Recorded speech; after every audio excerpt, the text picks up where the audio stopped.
My name is Mark Shapiro, and I'm with Laika Animation in Portland, and we are here enjoying Annecy, which is, as you can see, a really remarkable festival. When you're here, you can just see from this medieval town and this beautiful lake and the mountains and the crisp weather. There's something about that environment that fosters a really great interactive environment.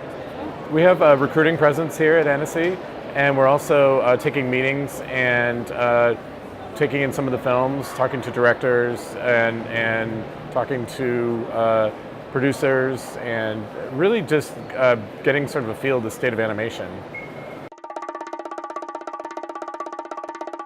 We're really excited about our next featured film, Kubo and the Two Strings, which will be in South Africa in August, September 2016. And it's a film that I showed a little bit of the making of when I was at your festival this year. And we've just basically wrapped the film and we're getting it ready for distribution. Could not be more excited. I had the privilege of attending your festival in Cape Town, and it was a life-changing experience. It was an amazing city. The group of people dedicated to animation in South Africa, like Triggerfish and the festival, was inspiring. I felt like you were representing an entire continent beautifully, and seeing pre-production work and production work and meeting with animators and producers and directors, I was blown away by the experience, and I'm hoping to receive another invitation next year where I can show more of Kubo and maybe our next film. What I love about stop motion is it's a tactile media. It's something that is perceptible. You move the puppets one frame at a time. There's several artists and innovators working together on every single puppet, every single set, every single background. Everything has to be built by hand.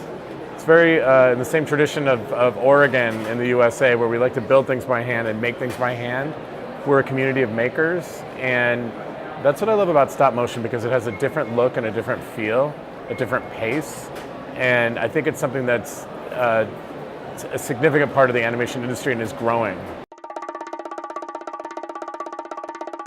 We're really sort of a collaboration of stop motion and 3D. We celebrate both artists simultaneously, and I like what you said about putting a thumbprint in every frame, and the 3D artists are doing significant things, evolutionary things, that are mind-boggling with the special effects, the visual effects.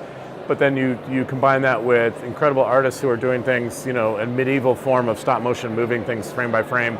And when you bring those worlds together, I think you do see something really special. I think the best advice is to start with that solid ground foundation of drawing. All of our artists, almost every artist will start with a sketch pad and draw and start drawing and developing the look and feel of what they can uniquely bring to the studio. And I think that we look for people that have that talent, and also just an exceptional talent within their environment. Whether it's animation, whether they're animators, whether they're building armatures, whether they're costume designers. I think that when you're putting together your portfolio, you want to express yourself within your work and not try to go too broad. Really focus in on what you do best, because I think ultimately that will help you develop and follow your career path. When you're excited about what you do, you can create masterpieces.